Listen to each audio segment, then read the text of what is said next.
Je voudrais avant tout, propos de saluer et de remercier le ministre Ricardin pour sa détermination à protéger, même avec les moyens les plus faibles, les droits de la propriété intellectuelle. Je félicite et encourage ses efforts, sa détermination à l'effectivité réelle des droits de la propriété intellectuelle. La propriété intellectuelle regroupe la propriété industrielle et la propriété littéraire et artistique.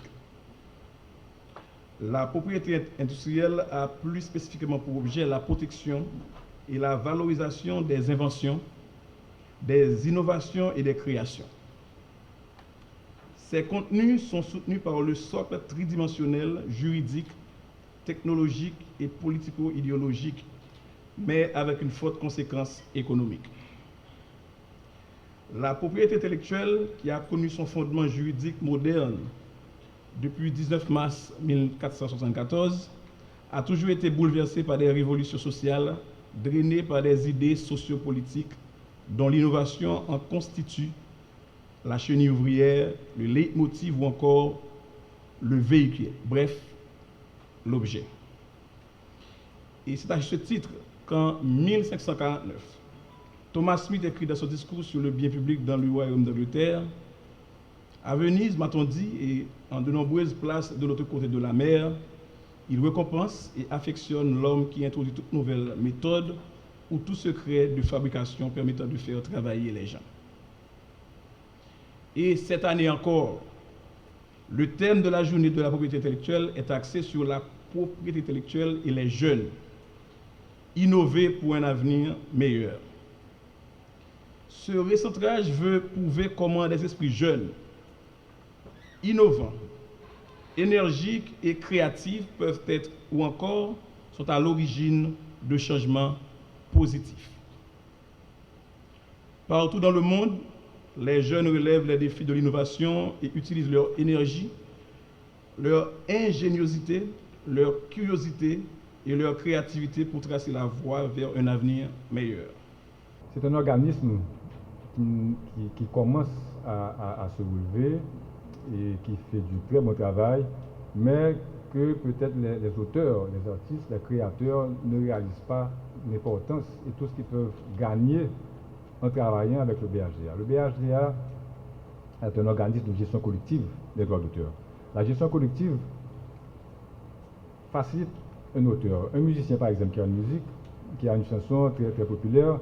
Il faudrait normalement qu'il ait un contrat de gestion avec chaque station de radio, chaque restaurant qui joue sa musique, il n'y a plus de cinéma. Et c'est partout où sa musique joue, il faudrait qu'il ait un contrat de licence pour permettre à la personne d'utiliser son œuvre. Et il faudrait aussi qu'il ait un service de surveillance.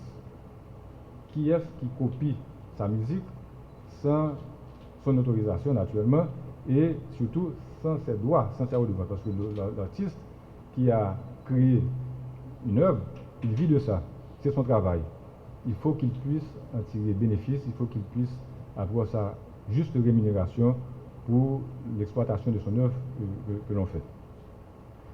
Donc je disais que le BHDA, qui est un organisme de gestion collective des droits d'auteur, facilite l'auteur en ce sens que une fois qu'il a le BHDA qui s'occupe de ça, le BHDA fait la gestion collective. C'est le BHDA qui va se charger de signer des contrats avec les stations de radio, avec les restaurants. Parce que vous savez, je dis restaurant, mais si je suis musicien, je joue ma musique dans le restaurant, est-ce qu'on doit me payer pour ma musique? La radio qui passe ma musique doit me payer. C'est comme ça que ça fonctionne un droit d'auteur. Et ça va prendre un petit temps pour que on change nos habitudes, parce que l'habitude maintenant, très souvent, je te dis que c'est peut-être parfois l'artiste qui doit payer la station pour payer sa musique, alors que ça devrait être le contraire. Donc tout ceci j'espère, nous sommes en bonne voie. Il y a un comité ad hoc qui a été créé par le ministère du Commerce, à l'époque c'était M. Lalo, c'était en 2013, donc ça fait quand même 9 ans, et ce comité-là continue de travailler. Et malgré vents et marées, et nous tenons bon, chaque année nous faisons un très grand effort pour célébrer la semaine, et en particulier le jour de la propriété industrielle qui est le 26 avril. Et comme le directeur général avait dit aussi, maintenant qu'il y a des jeunes qui ont du dynamisme, de créativité et d'énergie, je pense qu'on va avoir une grosse différence.